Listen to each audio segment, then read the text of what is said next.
Welcome to the next lecture of measurement guys. तो देखिए आज का लेक्चर जो है वो बहुत लंबा नहीं होने वाला है क्योंकि मेरे पास टाइम बहुत कम है और मैंने टाइम निकाल के ये लेक्चर रिकॉर्ड किया है। तो कल हमने इलेक्ट्रोडायनमोमीटर का as a ammeter application देख लिया था। हमने क्या देखा था कि इलेक्ट्रोडायनमोमीटर टाइप इंस्ट्रूमेंट के तीन एप्लीकेशन होते हैं। हम उसे वोल्ट मीटर की तरह यूज कर सकते हैं, एम मीटर की तरह यूज कर सकते हैं और वॉट मीटर की तरह यूज कर सकते हैं, यानी कि हम वोल्टेज, करंट और पावर मेजर कर सकते हैं। कल हमने एम मीटर का कॉन्सेप्ट देख लिया था, आज हम देखते हैं वोल्ट मीटर का कॉन्सेप्ट। तो जब हमने एम मीटर का कॉन्सेप्ट देखा था तो मूविंग कॉइल और फिक्स्ड कॉइल दोनों सीरीज में कनेक्टेड थी, किसके साथ? लोड के साथ। तो वोल्ट मीटर के साथ क्या हो जाएगा? दोनों कॉइल लोड के साथ कैसे कनेक्ट हो जाएंगे बताइए? पैरेलली या शंट शंट में, राइट। तो जैसे ये एक हमारी फिक्स्ड कॉइल हो गई, ये दूसरी फिक्स्ड कॉइल, क्योंकि दो फिक्स्ड कॉइल हमने यूज किया था फॉर सिमेट्री या बैलेंस पॉइंट ऑफ व्यू से, तो उन्हीं दो कॉइल को उठा के हमें इस तरह से लगा देना है। और ये हो गया हमारा मूविंग कॉइल, और एक रेजिस्टेंस हम लगा देते हैं ताकि इस कॉइल से ज्यादा करंट ना फ्लो हो और हमारी कॉइल डैमेज ना हो पाए। तो चलिए देखते हैं हम इसको नेमिंग कैसे करेंगे। तो ये है फिक्स्ड कॉइल 1, ये है फिक्स्ड कॉइल 2, ये है मूविंग कॉइल, राइट। और ये है आर एस, जिसको हम बोल रहे हैं, एक तरह से आप मल्टीप्लायर रेजिस्टेंस बोल सकते हो ताकि बहुत ज्यादा करंट ना फ्लो हो। तो ये हमारा बन गया वोल्ट मीटर, ये हमारा लगा हुआ है लोड। तो देखिए मैंने टॉर्क का एक्सप्रेशन क्या आपको बताया था। अच्छा एक चीज मुझे यहाँ पे बताइए, क्या इस पर्टिकुलर सिचुएशन में दोनों कॉइल के क्रॉस करंट एक ही होगी, सेम होगी या डिफरेंट होगी? बिल्कुल सेम होगी। तो मान लेते हैं कि I1 यानी कि current through moving coil is equal to I2, that is current through fixed coil is equal to I1, correct. और यहां से हमारी, सॉरी, टोटल करंट हम मान लेते हैं I के बराबर, यानी कि यहां से जो करंट फ्लो हो रही है हमारी वो है I।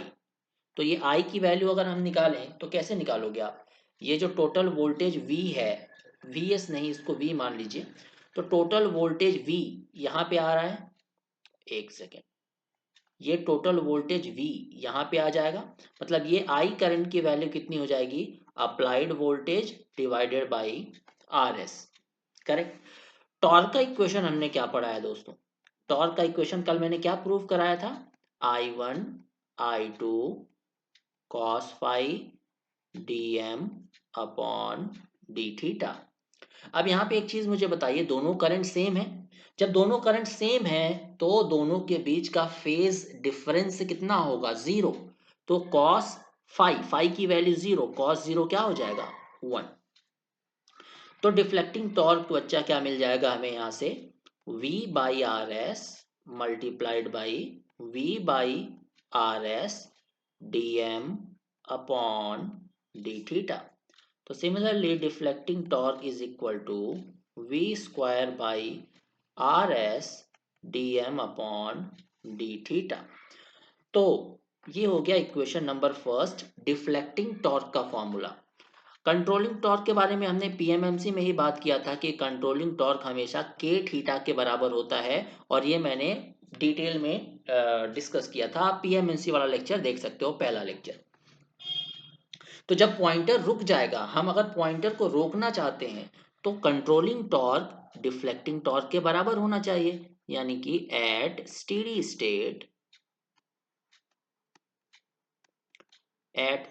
State controlling torque is equal to deflecting torque.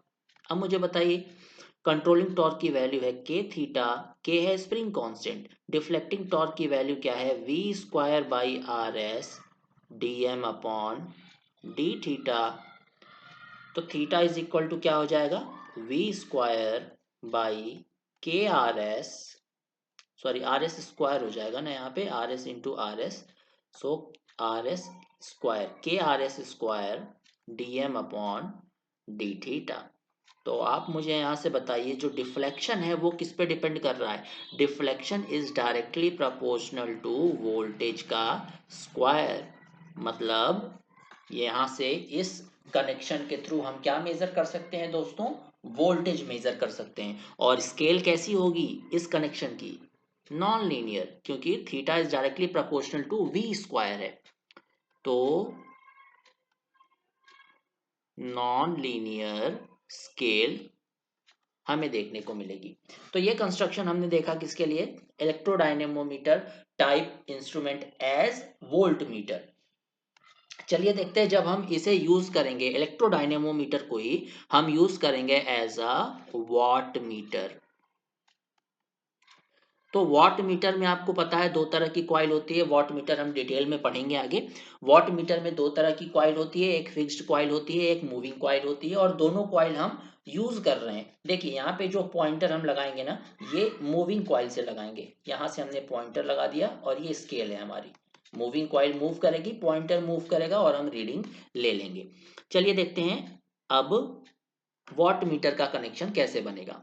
तो वॉट मीटर का कनेक्शन कुछ इस तरह से बनेगा बच्चा, फिक्स्ड कॉइल 1, फिक्स्ड कॉइल 2, यहां पे हमने लगा दिया लोड, और यहां पे हमने लगा दिया अपनी मूविंग कॉइल, और ये लगा दिया हमने एक रेजिस्टेंस, ताकि करंट बहुत कम फ्लो हो इस पाथ से। उसका रीजन हम वॉट मीटर जब पढ़ेंगे तब डिटेल में देखेंगे। यहां से हम वोल्टेज अप्लाई कर रहे हैं V, ये है हमारी फिक्स्ड कॉइल 1, ये है फिक्स्ड कॉइल 2। अब देखिए यहाँ पे इसे फिक्स्ड कॉइल कैसे बोल रहे हैं, क्योंकि ये फिक्स कॉइल है, हम इसकी पोजीशन को इधर उधर नहीं कर सकते। बट ये हमारी क्या है, मूविंग कॉइल। मूविंग कॉइल कैसे मूविंग कॉइल, यहाँ पे जो पॉइंट ए है, हम इस पॉइंट ए को उठा के यहां भी रख सकते हैं, यहां भी रख सकते हैं, इसीलिए इसे बोल रहे हैं मूविंग कॉइल। इसीलिए बच्चा हम इसे बोल रहे हैं मूविंग कॉइल। और ये एज यूजुअल हमारा हो जाएगा आर एस। आप चाहो तो ये फिक्स्ड कॉइल 1 और फिक्स्ड कॉइल 2 को ऐड कर सकते हो दोनों के केस में, क्योंकि यहाँ पे सिमेट्री की जरूरत नहीं है। फिर भी हमने, क्योंकि स्टार्टिंग में हमारे पास दो फिक्स्ड कॉइल थी सिमेट्री के लिए, इसलिए हमने उसको इस तरह कनेक्ट कर दिया है, कोई प्रॉब्लम नहीं है। अब देखिए यहाँ पे हमें यहाँ से क्या देखने को मिल रहा है कि fixed coil is always connected in series with the load. Fixed coil हमेशा लोड के साथ सीरीज में कनेक्टेड है। मूविंग कॉइल हमेशा लोड के साथ शंट में या पैरेलल में कनेक्टेड है। करेक्ट। अब जो फिक्स्ड कॉइल है जो लोड के साथ सीरीज में कनेक्टेड है, तो वही करंट जो लोड में फ्लो होगी वही फिक्स्ड कॉइल में फ्लो होगी। तो फिक्स्ड कॉइल को हम यहाँ पे करंट कॉइल भी बोलेंगे, और मूविंग कॉइल को हम वोल्टेज कॉइल भी बोलेंगे। तो फिक्स्ड कॉइल में मान लेते हैं करंट हमारी I1 है, मूविंग कॉइल में अब करंट हमारी हो जाएगी I2। डिफ्लेक्टिंग टॉर्क का फॉर्मूला हमने क्या पढ़ा है, I1 I2 cos phi dm upon D theta. अब एक चीज मुझे यहां से बताइएगा, deflecting torque is equal to I1 की वैल्यू क्या हो जाएगी, I1 की वैल्यू क्या हो जाएगी, I ही रहेगी। मान लेते हैं यहां से करंट कॉइल से करंट I फ्लो हो रही है, तो I1 की वैल्यू हो जाएगी I। I2 की वैल्यू क्या हो जाएगी, I2 की वैल्यू हो जाएगी ये voltage V divided by RS, V divided by RS, ये हो जाएगा cos phi dm upon D theta. क्या यहाँ पे cos phi अब वन होगा, यानी कि जो फेज डिफरेंस है दोनों करंट के बीच में वो जीरो होगा, बिल्कुल भी नहीं, कुछ ना कुछ फेज डिफरेंस होगा, क्योंकि दोनों करंट अलग अलग पाथ से फ्लो हो रही है। अगर एक ही करंट, मतलब दोनों कॉइल से सेम करंट फ्लो होती तो फेज डिफरेंस जीरो होता और कॉस जीरो होता है 1। बट यहाँ पे दोनों करंट डिफरेंट पाथ को फॉलो कर रही हैं, इसीलिए कुछ ना कुछ फेज हमें डिफरेंस देखने को मिलेगा in the form of phi. तो कॉस फाई को हम 1 नहीं कर सकते। तो यहाँ पे देखिए जो डिफ्लेक्टिंग टॉर्क है वो किसके प्रोपोर्शनल है, वी आई कॉस फाई। और वी आई कॉस फाई हम अच्छी तरह जानते हैं बच्चा क्या होता है, पावर। तो यहाँ पे डिफ्लेक्टिंग टॉर्क हमें देखने को मिल रहा है इन द फॉर्म ऑफ पावर। तो इसका जो नेक्स्ट लेक्चर आएगा उसमें हम इन तीनों इंस्ट्रूमेंट्स को कंपेयर करेंगे तो नेक्स्ट लेक्चर बहुत इंपॉर्टेंट है। तो यहाँ तक देख लीजिए, नेक्स्ट लेक्चर थोड़ा डिटेल में बनाऊंगा, आज थोड़ा टाइम मेरे पास कम था। तो चलिए मिलते हैं हम अपने नेक्स्ट लेक्चर में।